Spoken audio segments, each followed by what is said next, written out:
크신 사랑 베푸시니 지체 말고 믿는 자는 영생 복을 받으리라. 내 병든 손 내밀어라. 주 예수님 고치시리.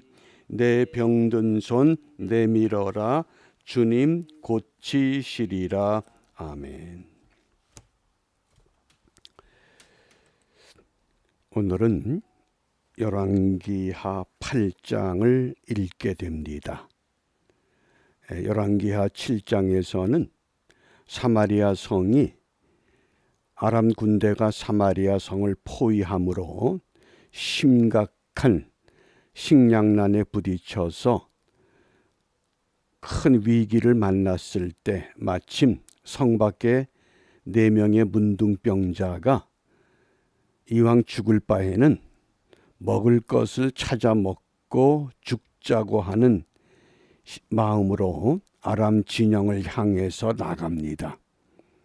그런데 뜻밖의 아람 진영에서는 모든 아람 군대가 모든 물건을 놔두고 진영을 떠나버렸습니다.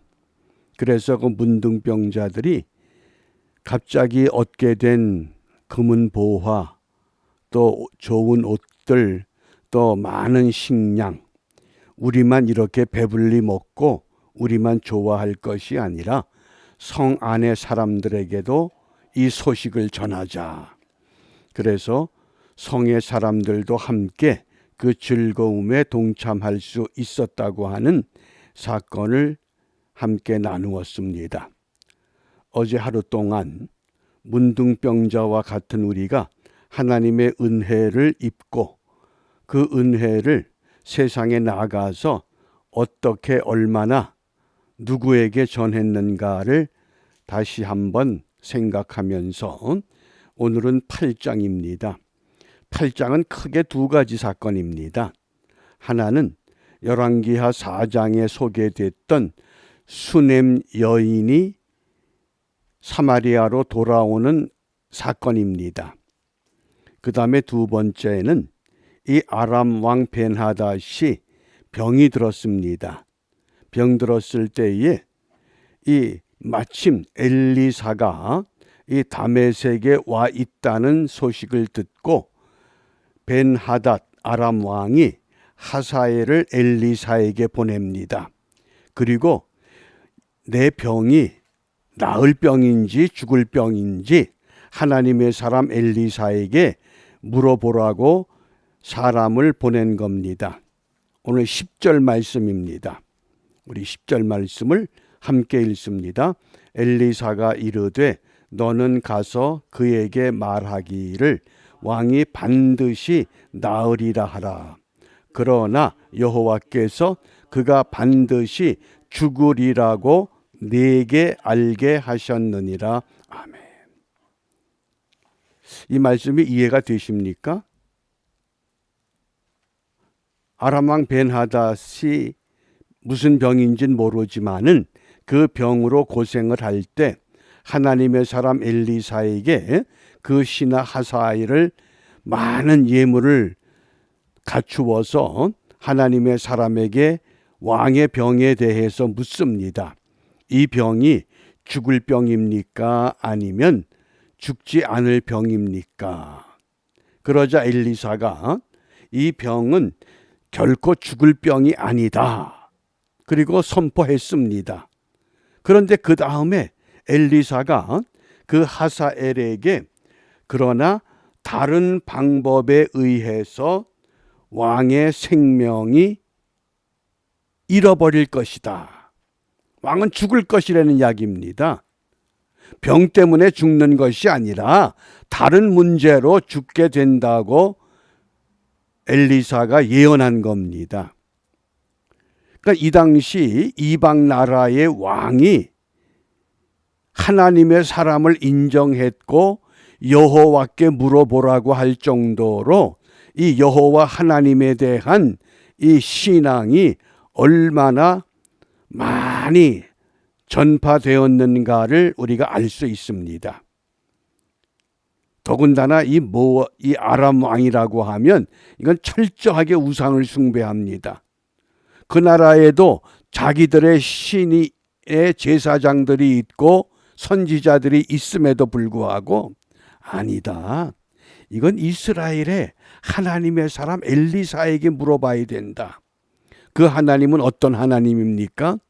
다른 우상들이 갖추지 못한 전지하신 하나님. 우리가 이것을 확신해야 됩니다. 이 세상 어느 것도 해결하지 못하고 알 수 없을 때 하나님은 아신다고 하는 겁니다. 이게 전지성, 하나님의 전지성이라고 그럽니다. 그러면 왜 아람 왕 벤하닷이 하사엘을 통해서 엘리사에게 이 병에 대해서 물어보라고 하는가? 자, 이제 8절입니다. 8절 함께 읽습니다. 왕이 하사엘에게 이르되 너는 손에 예물을 가지고 가서 하나님의 사람을 맞이하고 내가 이 병에서 살아나겠는지 그를 통하여 여호와께 물으라. 이 병이 어떤 병이냐? 그러므로 이 아람 왕 벤하닷은 이스라엘의 하나님에 대한 능력을 그 여호와는 전능하신 하나님이시다. 이걸 알고 있습니다.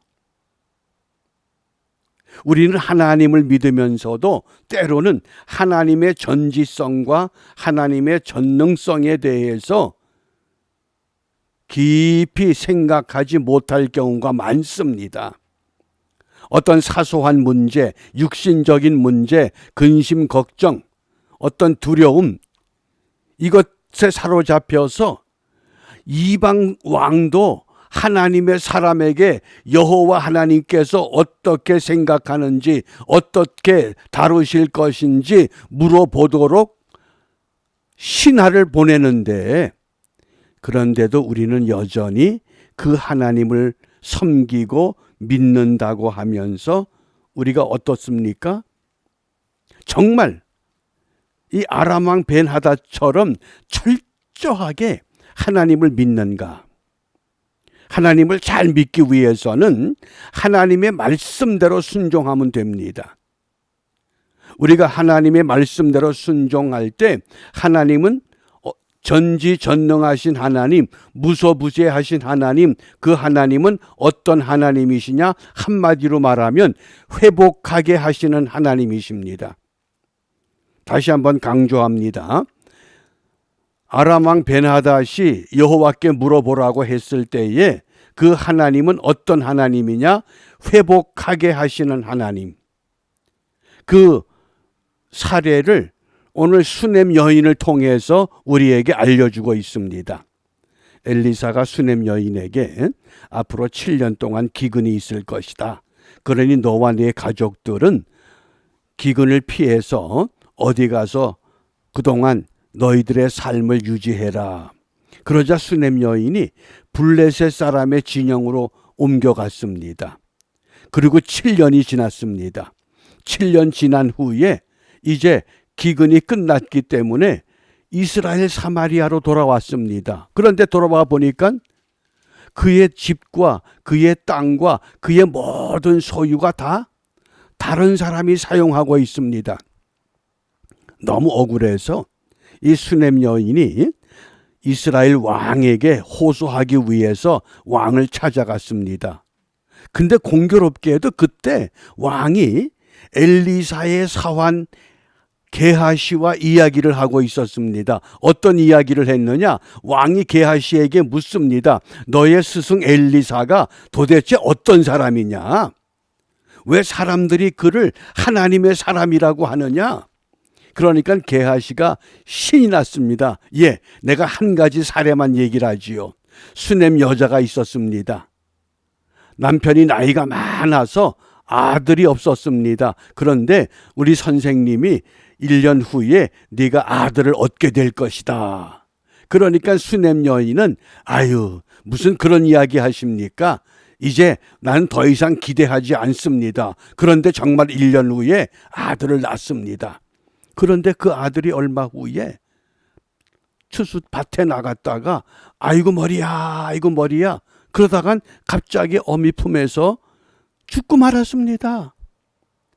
그래서 엘리사가 그 아이를 살려냈습니다. 우리 선생님은 이런 선생님이에요. 그러는데 마침 수냄 여자가 그 왕에게 찾아온 겁니다. 게하시가 보니까 바로 저 여자입니다. 그 옆에 아들이 있습니다. 바로 저 아들입니다. 왕이 묻습니다. 정말 네가 엘리사가 아들을 낳게 했느냐?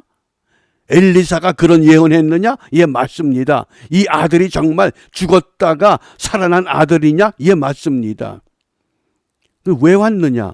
예, 기근 때문에 7년 동안 블레셋 땅에 있다가 이곳에 왔더니 우리 소유가 전부 다른 사람의 것이 되고 말았습니다. 우리 기업을 찾아주십시오. 놀라지 마세요. 하나님이 어떻게 그 기업을 회복시키시는가? 그러면서 이 이스라엘 왕이 관리를 임명했습니다. 그리고는 저 여인의 모든 소유를 다 돌려주라. 회복시키라는 겁니다. 그것만이 아닙니다. 7년 동안 그 땅에서 그 밭에서 경작해서 얻은 모든 소출까지 다 돌려주라는 겁니다. 7년 동안. 이게 얼마나 놀랍습니까? 전지전능 무소부재하신 하나님은 어떤 하나님이시라고요? 회복하게 하시는 하나님이십니다. 이걸 지금 말씀하는 겁니다. 오늘 저와 여러분들이 내가 이 땅에 머물면서 해결받지 못한 회복해야 할 것이 무엇인가를 분명히 오늘 이 아침 시간에 하나님 앞에 내려놓고 하나님, 이것도 해결하여 주십시오. 이것도 회복시켜 주시옵소서. 그렇게 믿고 기도하시기 바랍니다. 그럴 때에 어떤 일이 일어나느냐?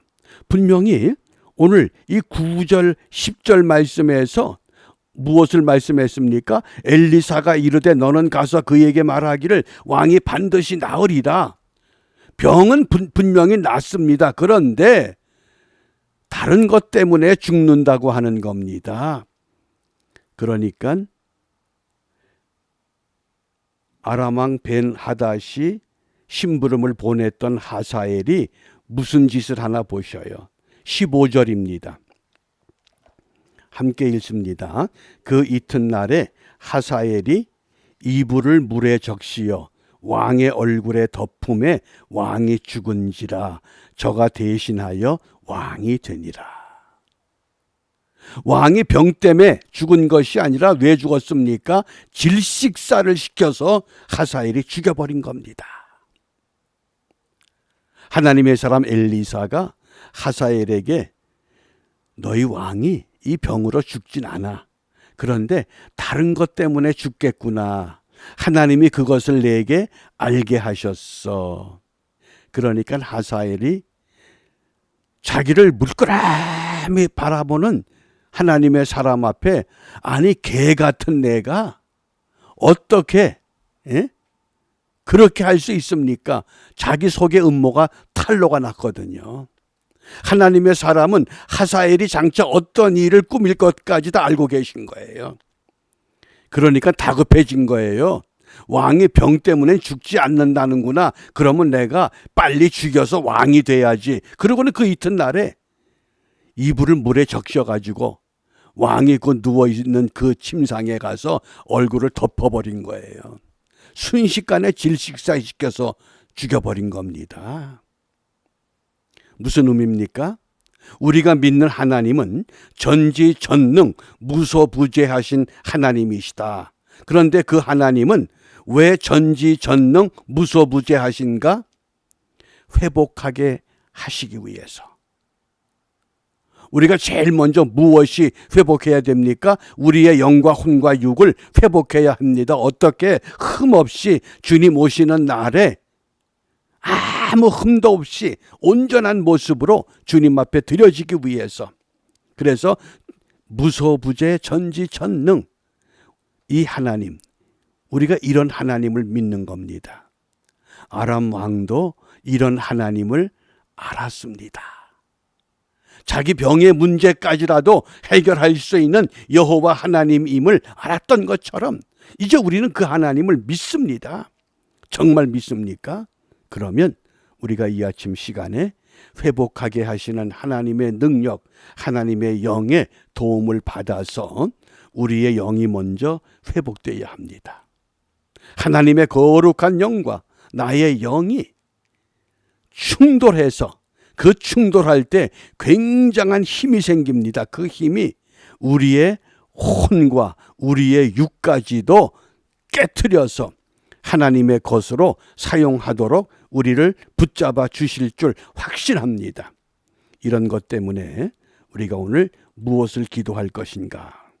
그래서 우리 마태복음 마지막 28장 19절 20절에 보면 너희는 가서 모든 민족을 제자로 삼아 아버지와 아들과 성령의 이름으로 세례를 베풀고 내가 너희에게 분부한 모든 것을 가르쳐 지키게 하라. 이 삼위일체 신앙입니다. 여호와 하나님, 아버지와 아들과 성령. 이게 삼위일체라고 하는 것은 우리가 인간의 말로는 도저히 설명이 불가능한 하나님의 모습입니다. 하나인데 셋입니다. 이걸 우리가 이해하기 위해서 설명하고 가르칠 것이 아니라 오늘 아람 왕 베나다시 수넴 여인을 회복했던 그런 은혜를, 그러니까 내가 직접 하나님께서 역사하는 체험적인 신앙으로 우리가 그 하나님을 경험하고 그 하나님을 만나고 그 하나님의 은혜를 사모하는 복된 하루가 되어야 합니다. 이렇게 우리가 이 삼위일체 신앙으로 승리하기 위해서 그 삼위일체 신앙은 내 삶에 하나님이 역사적으로 개입하시는 겁니다. 다른 사람에게만 개입하고 다른 사람에게만 간섭하는 것이 아니라 오늘 나의 문제, 여러분 갖고 있는 문제가 뭡니까? 정말 그 문제를 하나님 앞에 내려놓고 하나님 이것까지도 삼위일체 하나님께서 직접 간섭하여 하나님의 은혜를, 하나님의 역사를, 하나님의 능력을, 하나님의 전지전능을, 하나님의 무소부재하심을 체험하게 하여 주옵소서. 이렇게 기도할 때 이 체험된 신앙 가지고 세상에 나아가서 아버지와 아들과 성령의 이름으로 세례를 베풀 수 있도록, 얼마나 다양한 민족들이 우리 주위에 많습니까? 선교지에 가지 않아도 뉴욕 같은 경우는 다양한 민족들이 너무 많습니다. 정말 그들을 깨우쳐 가르쳐 이 복음을 지키게 할 수 있는 이런 은혜가 회복되는 복된 하루가 이루어질 수 있기를 바랍니다. 기도합니다. 전지전능하시고 무소부재하신 여호와 하나님, 아람 왕 벤하닷도 그 육신의 질병으로 인하여 전능하신, 전지하신, 무소부재하신 여호와 하나님을 찾았던 것처럼 저희들은 이미 그 하나님을 믿고 있습니다. 주를 믿노라 하면서도 입으로는 믿지만은 우리의 생각과 우리의 마음과 우리의 몸과 우리의 삶이 온전히 주님을 따르지 못함으로 말미암아 아직도 회복하지 못한 부분들이 우리에게 남아 있사오니 수넴 여인처럼 하나님의 말씀대로 순종함으로 7년 후에 다시 고향 땅으로 돌아왔을 때에 그 모든 땅과 모든 기업과 7년 동안 소출된 모든 결과까지라도 돌려받을 수 있게 하신 그 은혜가 오늘 이 땅에서 우리 모두에게 회복되게 하시고 다시 한번 이러한 은혜를 직접 체험함으로 다양한 민족들과 더불어 사는 이 땅에서 그들에게도 이 귀한 하나님의 복음을 보여주고 가르치고 증거하고 함께 나누며 하나님 백성의 삶을 확장시켜가는 우리 모두가 되도록 인도하여 주시옵소서. 이러한 은혜를 사모하며